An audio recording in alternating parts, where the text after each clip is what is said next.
Hi everyone, I'm Lyndsay Rose. I work at Z Botanicals and Hemp Company. I am one of the co-founders, and every month I do a new moon and a full moon astrology forecast.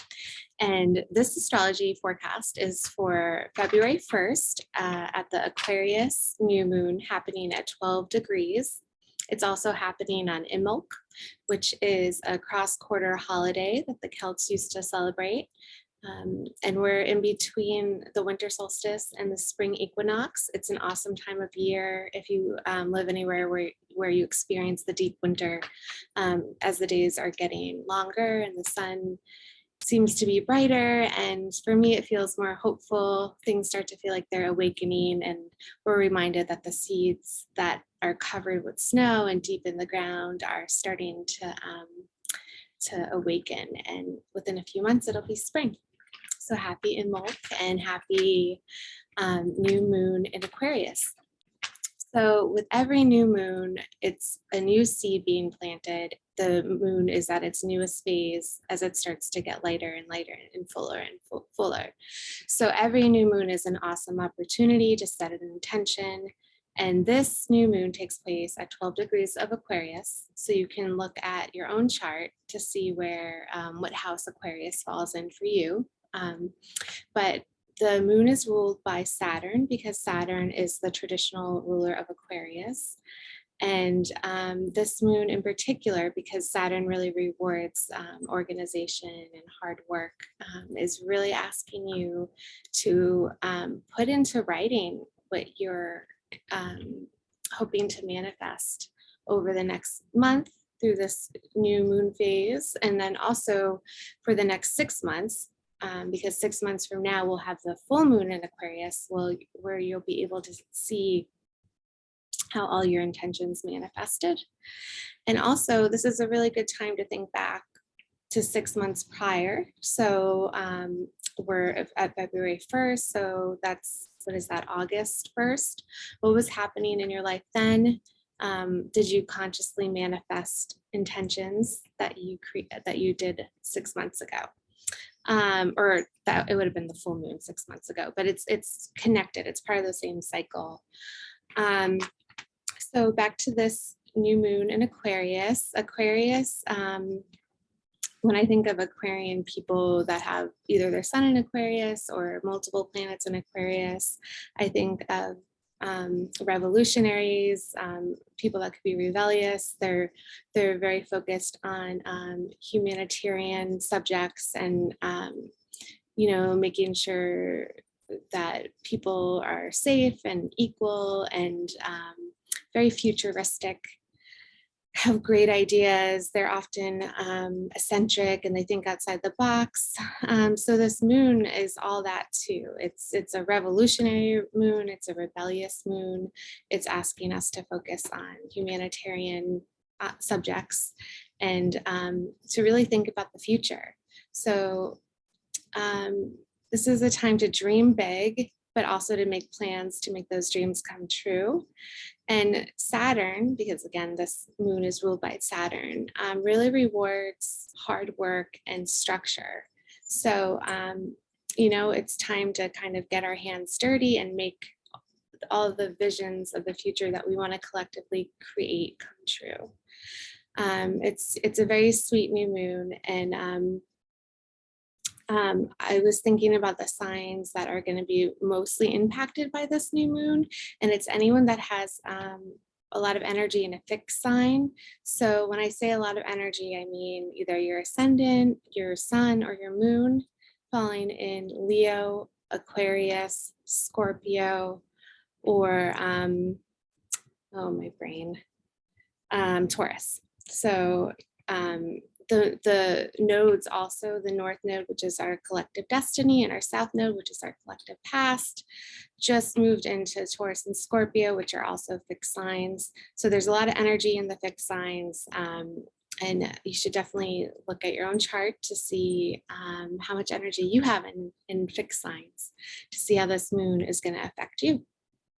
So moving on with other astrology, on January 29th, which is just a couple days before the new moon, Venus will station direct at 11 Capricorn, will trining Uranus and squaring Chiron. So Venus has been traveling retrograde, which is, Venus represents love and beauty and art and relationships and our values and our own self-worth.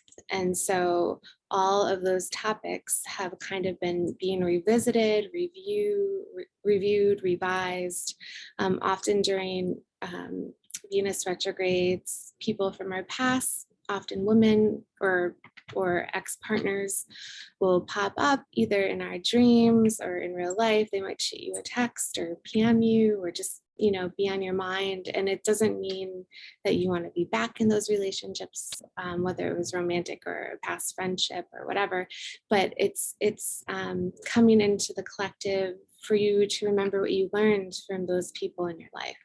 But almost every Venus retrograde, I have someone from my past pop up. It's kind of amazing how exact that happens.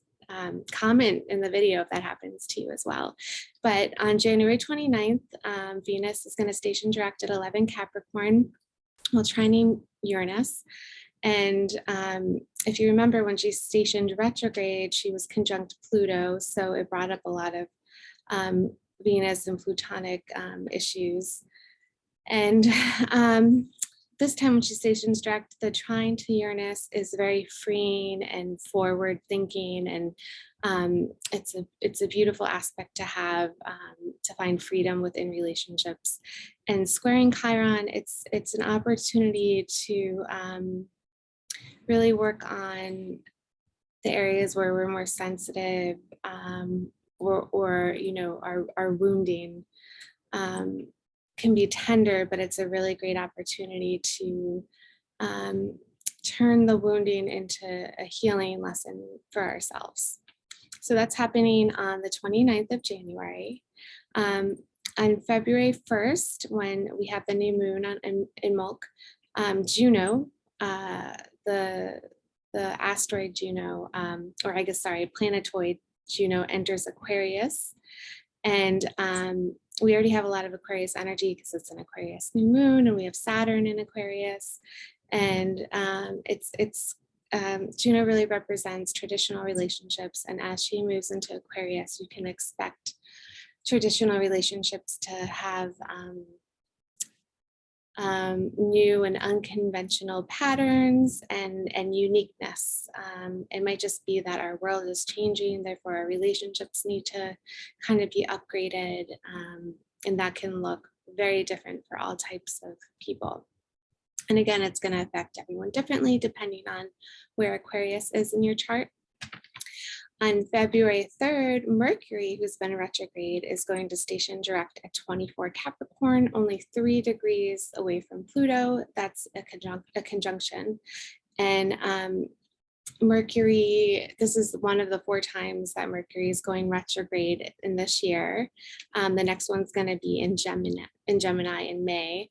But Mercury went retrograde in Aquarius and then traveled into Capricorn, and just station direct, and is going to go right back over everything that he went over. So before he's out of his shadow, he won't be going retrograde anymore. So it'll be a forward thinking, but it's kind of moving forward with all the things that Mercury revisited and revised and reviewed when it came to matters of the mind. And traveling through Capricorn is all about the way we look and talk about politics and our structures and the world we live in and the government. And Pluto was really bringing out a lot of the things that have been hidden or unknown. And, our minds could have been changed pretty dramatically, and it could have been hard to hear or learn new things, depending on where Capricorn is in your chart. And, this has been hitting us all collectively as well. We can kind of look to what's going on in the world and all the new facts that we've learned. If you're paying attention, a lot of the things that we believed to be true last year, we're finding out now were not true. But you really have to pay attention, because the way the media works, they act like these things have always been true. Comment if you know what I'm talking about. please. Um, so yeah, so Mercury and Venus are going direct within a few days of each other. So we'll have like a lot of forward moving energy. And on February 4th, the sun is going to conjunct Saturn at 15 degrees in Aquarius. And the positive aspects of this is our hard work and achievements could be highlighted, or our insecurity and hardships could be highlighted, depending on your personal chart, but also how much effort you've been putting into hard work and really living up to your own integrity. So whenever Saturn's highlighted, he to me is the planet that will make us all work the hardest, and he can make us very uncomfortable.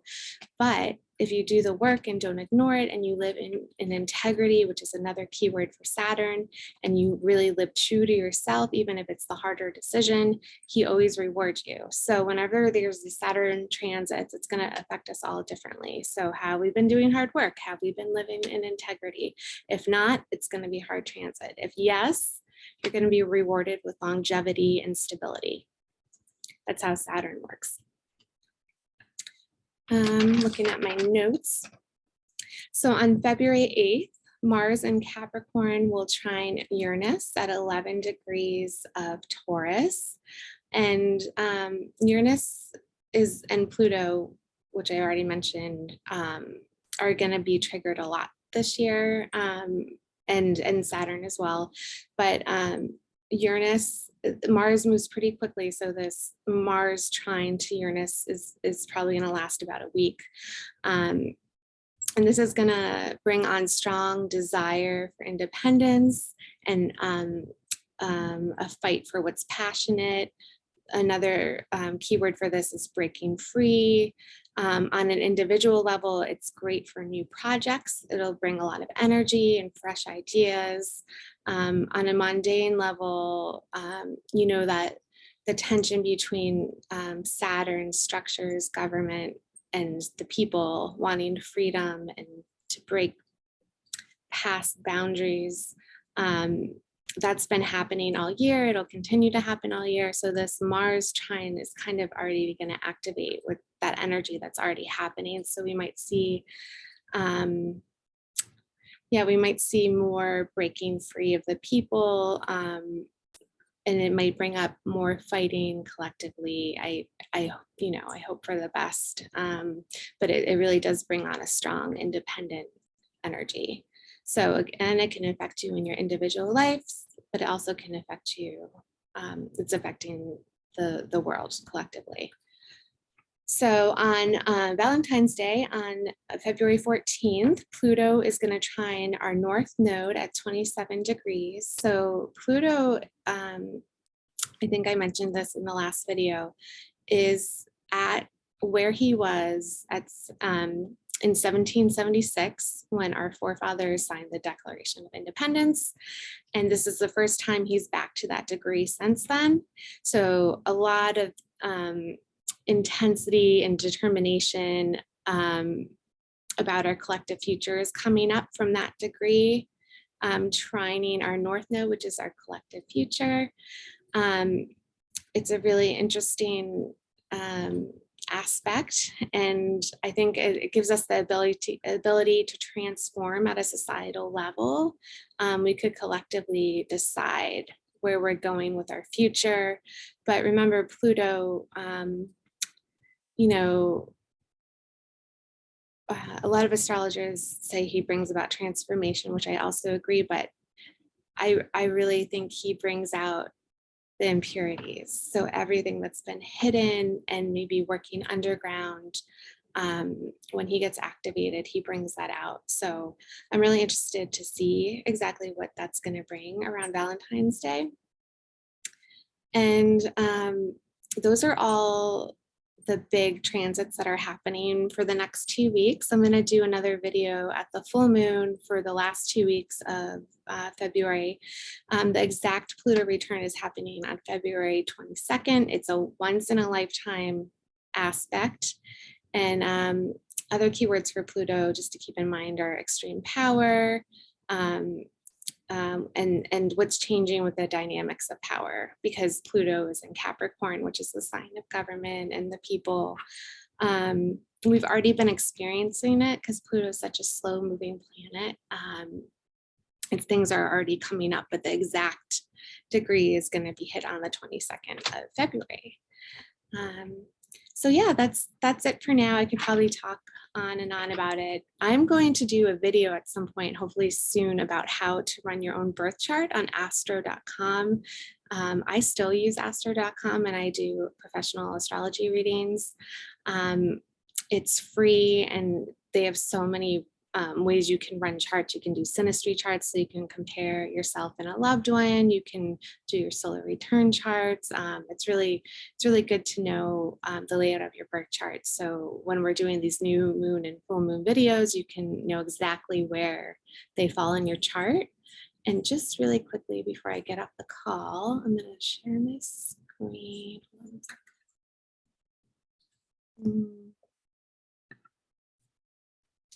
See here.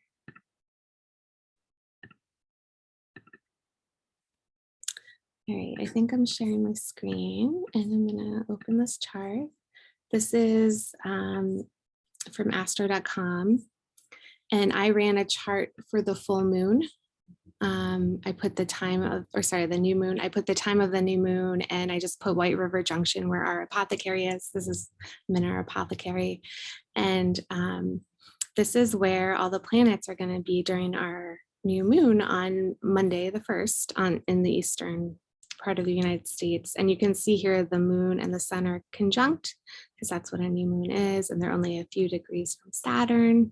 And then all the aspects we talked about. So in this chart, say this was someone's birth chart, the full moon would be happening, or the new moon, excuse me, would be happening in this person's 4th house, which is their house of home and family. So in addition to all the keywords about Aquarius, I would suggest that that person focuses on setting their intentions around their home and their family. You know, depending on how the chart's laid out and what your birth time is and where you were born, everyone's new moon would be in a different area of their chart. For instance, mine's going to be in my 8th house because I have a Cancer ascendant. And in the 8th house is all about other people's resources, so inheritance or debt. It also has to do with the other worlds, the worlds beyond the boundary of our world here. So I might take this opportunity to focus on creating a will or paying down debt or talking with ancestors that have passed away. That's just to give you an idea on how to work with this. So thank you so much for listening. I do personal astrology readings. I'll put my info in the description of this video. Happy new moon in Aquarius. Take care.